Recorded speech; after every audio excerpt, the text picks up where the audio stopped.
Bonjour à tous, j'espère que vous allez bien. Aujourd'hui, on se retrouve pour l'étude du troisième Pérec, donc la première Mishnah du troisième Pérec du traité Brachot. Donc la dernière fois, je ne sais pas si vous vous souvenez, on avait terminé le deuxième chapitre, et là on va entamer donc le troisième chapitre qui traite de problématiques un peu tristes, disons, mais malgré cela, on le fera dans la joie, si Dieu veut, et donc tout se passera bien. Donc, je ne sais pas si vous vous souvenez, mais on avait parlé dans la Mishnah He du deuxième chapitre, Hatan Patour Mikriyat Shema.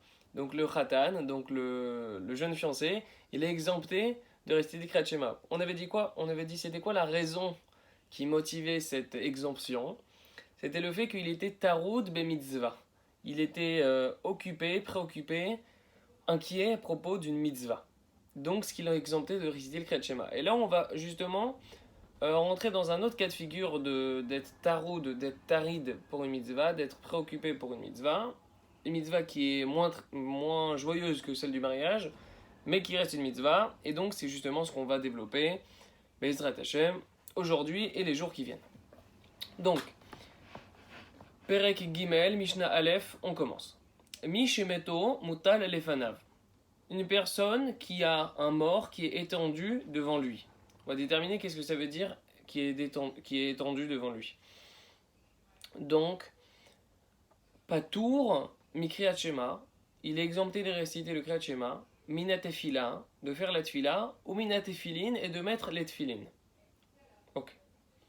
Nosee Amita, ceux qui portent comment dire, le cercueil. Vehiloufen, et leurs remplaçants. Vehiloufé, Chiloufen, et les remplaçants des remplaçants. Donc ceux qui portent le lit. Ceux qui remplacent les remplaçants des porteurs de lit. Et les remplaçants des remplaçants, au cas où même eux ils sont pas là. Et Shelifnemita, ceux qui sont devant le lit. Vechela Haramita, ceux qui sont après le lit. Le lit, on parle ici du cercueil. Et Shelamita Tsorer Bahen, et ceux dont le cercueil a besoin d'eux, ça veut dire qu'ils sont nécessaires pour la mise en œuvre du tout le processus du, du transport du cercueil. Donc tous ces gens-là, Pturim, ils sont exemptés de réciter le Kriyat Shema. Et ceux pour qui le cercueil n'a pas besoin d'eux, ils ont l'obligation de réciter le Kriyat Shema. Néanmoins, Elou Velou, ceux-là comme ceux-là, Pturim minatefila sont exemptés de réciter de prier, de faire la tefila. Donc faire la mida. C'est qui Elou Velou? C'est ceux qui sont nécessaires et ceux qui ne sont pas nécessaires. Donc là, je sais que c'est très très très flou. Déjà parce que c'est des concepts qu'on n'a pas l'habitude de traiter. Et deuxièmement, ce qu'on peut croire, ce qu'on peut comprendre n'est pas en réalité ce que fait référence ici la Mishnah. Donc on commence à proprement parler. Donc Mishemeto Mutal Elefanav. Donc dit le Barthénora, Echad minakrovim shechayav litabel aleem mutal alav lekovro. Donc là, en fait, on nous dit qu'il s'agit de l'un des 7 proches parents à propos desquels on est tenu de prendre le deuil. On est tenu de prendre le deuil et donc de veiller à ce qu'ils soient inhumés. Donc c'est qui ces 7 proches? C'est le père, la mère, le fils, la fille, le frère, la sœur et le conjoint. Donc, ces gens-là, ils sont Patour Mikriyat Shema. Patour Mikriyat Shema explique le Barthénora, Mishum Detarit Tirda de Mitzvah, parce que le proche qui est chargé de s'occuper de l'enterrement de son défunt, il est préoccupé, il a déjà l'esprit accaparé par la préoccupation relative à l'accomplissement d'une mitzvah. L'accomplissement d'une mitzvah, ici on fait évidemment référence à l'enterrement et à tous les préparatifs liés à l'enterrement justement de son proche parent. Vechiloufen et les remplaçants des porteurs de lit, du lit mortuaire. Donc, chez Kenderer, chez Mitralfin, les filles chez Akol, Rotzim, Liskot, Bamitzvah. Donc, à quoi on fait référence quand on dit remplaçant?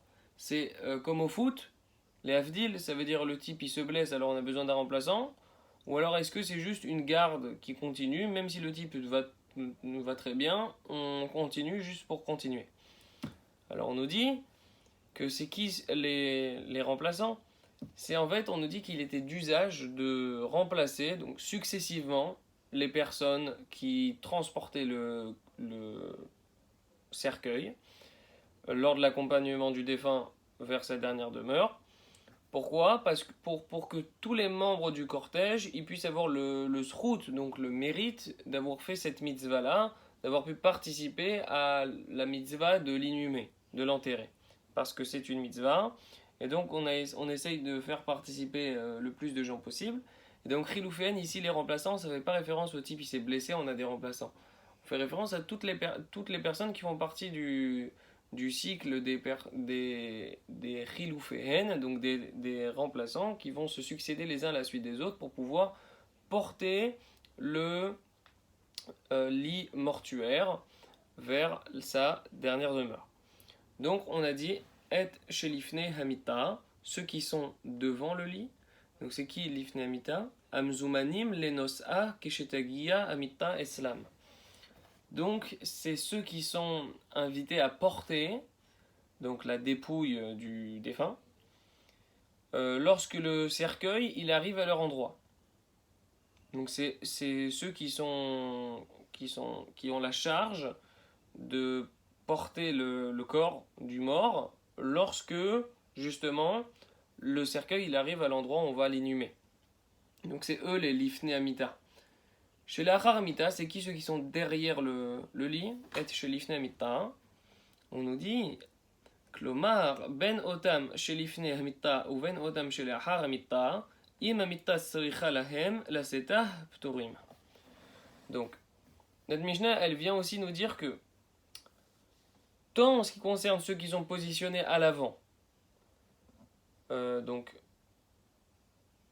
que ceux qui sont à l'arrière, dans la mesure où le cercueil il aura besoin d'eux afin d'être porté, ils vont être dispensés de réciter le schéma. Ça veut dire quoi? Ça veut dire que tu aies déjà servi au cercueil, ou que tu vas servir au cercueil, dans tous les cas, tu es exempté de réciter le Kriyat Shema. Encore une fois, les amis, on précise, on ne fait pas de la halakha dans toutes les situations pratiques, il faudra contacter un rabbin.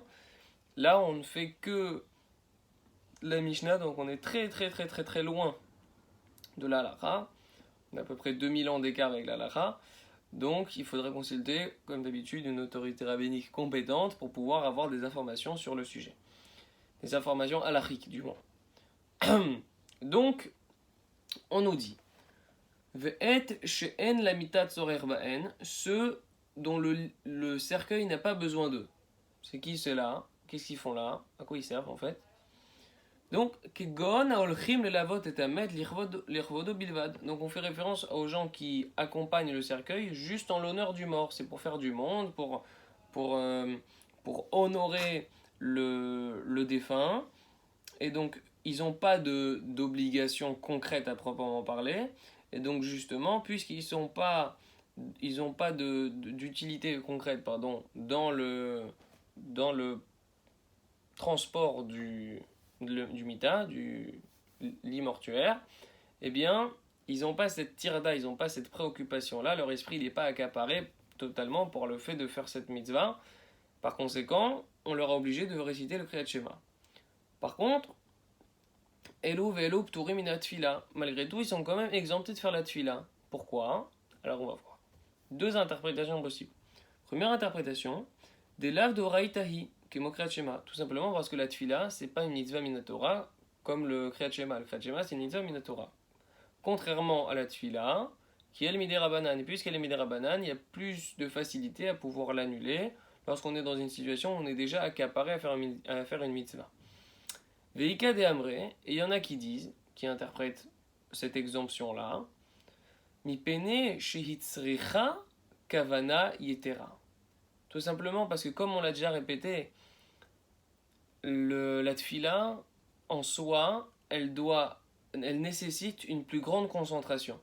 Puisqu'elle nécessite une plus grande concentration, on ne peut pas se permettre de, de, de faire la tefila juste pour faire la tefila. Il faut que le type il soit concentré. Puisque le type ne veut pas être assez concentré parce qu'il est totalement la tête, l'esprit dans la charge d'inhumer les morts, etc., de transporter le lit ou même d'être accompagnateur du lit, malgré cela, malgré qu'il n'a pas une position primordiale et capitale, on l'a exempté de faire la tfila, non pas de faire le kriyat shema pour celui qui n'est pas nécessaire, mais même celui qui n'est pas nécessaire, il est exempté de faire la tfila, tout simplement parce que la tfila nécessite une concentration bien plus grande que celle du kriyat shema, comme on l'avait déjà dit. Donc, on résume rapidement. Donc, on a dit que celui qui a l'obligation d'inhumer un de ses proches parents, il est exempté du schéma, de la tfila et des téphilines. Ceux qui portent le cercueil, leurs remplaçants, les remplaçants des remplaçants, que ce soit ceux qui sont devant le cercueil ou qui sont derrière le cercueil, ceux dont le cercueil il a besoin d'eux ou ceux dont le cercueil n'a pas besoin d'eux, non, pardon, ceux dont le cercueil a besoin d'eux, tous ceux-là, ils sont dispensés de réciter le schéma. Par contre, dont le cercueil n'a pas besoin d'eux, ils ont l'obligation de réciter le schéma. Par contre, tout le monde, tous ces gens-là, ils sont malgré tout exemptés de réciter la tfila, de faire la tfila. Pour quelle raison? On avait vu deux interprétations. Premièrement, parce que la tfila c'est midera banane, ou alors c'est parce que la tfila ça nécessite une kavana plus grande, une concentration plus grande. Chazak ou baruch, et bonne journée!